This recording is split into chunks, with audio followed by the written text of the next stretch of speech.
Okay, get this. What if the entire economy could double in just 5 years? Sounds like something out of a sci-fi movie, right? Well, that's a prediction that came directly from Elon Musk. So today, we're going to unpack exactly what he meant, how something like that could possibly work, and what it all tells us about the kind of strange, kind of wild economic era we're all stepping into. And here it is. This is the exact quote that kicked off this whole conversation. When Musk says triple-digit growth, he's talking about at least 100%. 100% growth. He's literally suggesting that the real economic output of the country could double in just a handful of years. I mean, it's a claim so bold it sounds, well, pretty much unbelievable. Yeah, just let that number sink in for a second. 100%. We're not talking about a little bump, a few points of growth here and there. We're talking about a complete doubling of the entire economy.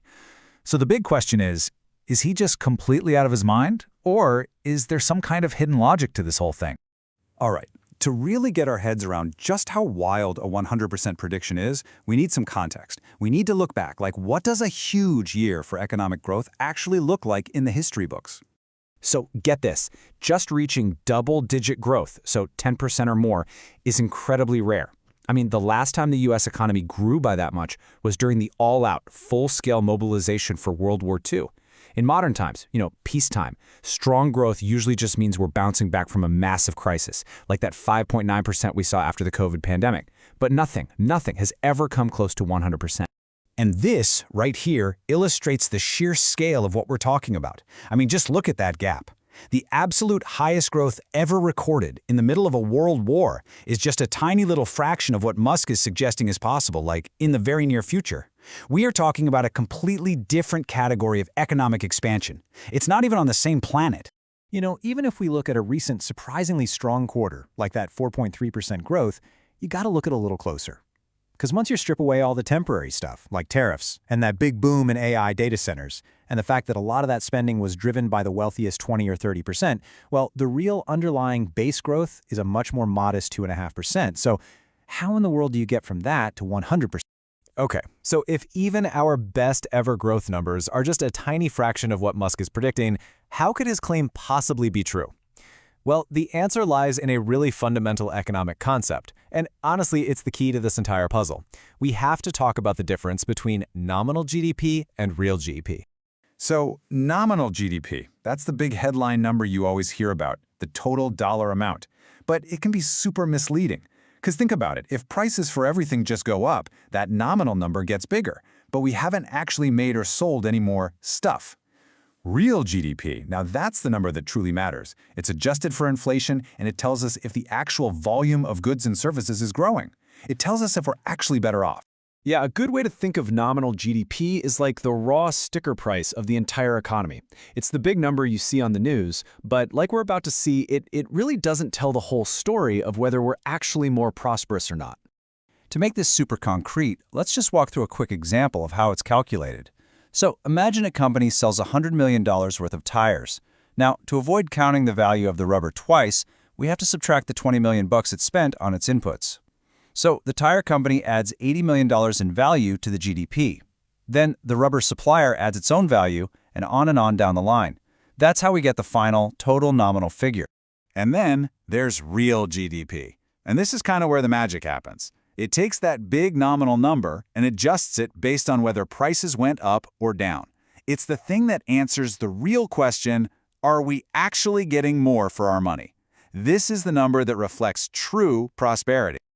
Okay, so now that we've got the tools, nominal versus real GDP, we can finally unpack the logic behind Musk's seemingly impossible claim. And here's the twist. It has way less to do with us spending more money and everything to do with the prices of everything we buy. See, there are basically two ways for real GDP to double.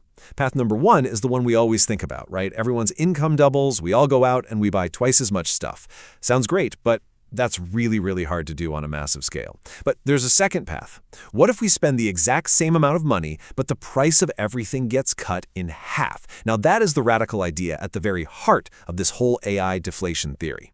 It all boils down to this really simple formula. Real GDP equals nominal GDP divided by a price index. Now that price index is just a measure of prices. Usually it's a little bit over 1 to account for normal inflation. But what if it went the other way? And that is the central question of this entire thing. What if AI and robotics make manufacturing and services so ridiculously, mind-bogglingly efficient that prices don't just stop rising, they actually start to fall? Like, dramatically. What does that do to our formula? And right here, this is the aha moment. Let's say nominal GDP just stays flat at $30 trillion, no growth in spending at all. But what if AI causes the average price of everything to fall by 50%? That means our price index becomes 0.5. Now, just do the math. 30 trillion divided by 0.5 is 60 trillion. Real GDP has doubled. That, my friends, is 100% growth. Okay, I know this might still sound like total fantasy, but just think about the potential for a second. What if AI and robotics could slash the manufacturing cost of a car down to $5,000 or an iPhone down to $25? What if new technologies made it possible to prevent diseases like cancer for just a couple $100 instead of treating them for hundreds of thousands? This is the kind of radical cost reduction, the kind of deflation that could actually make that formula a reality. So, okay, the math in theory could check out. But this radical prediction doesn't just exist in a vacuum, right? It's happening inside a much more complex, much more challenging reality. And that brings us to the bigger picture. You see, the source material for this points out this fascinating paradox of our time. It's like there are two completely different stories happening at once. On one hand, we are entering what could be a golden age of technological capability. I mean, we have tools like AI that could solve huge problems and drive massive, massive growth. But on the other hand, we're seeing widespread institutional decay, rising inequality, and just a ton of political instability. And this quote here really captures that strange split, doesn't it? We have these two incredibly powerful, totally opposing forces happening at the exact same time. We've got this unbelievable potential for progress rising up right alongside the very same forces that have traditionally caused civilizations to collapse. And all of that leaves us with one final, pretty provocative question. Is Elon Musk's prediction of 100% GDP growth a glimpse into a coming golden age? An age where technology just overcomes all obstacles? Or is it a wild fantasy, totally disconnected from the very real decay that threatens to undermine all that progress? You know, the fact that both of those outcomes seem possible at the exact same time, that might just be the defining feature of the strange new era we're all living in.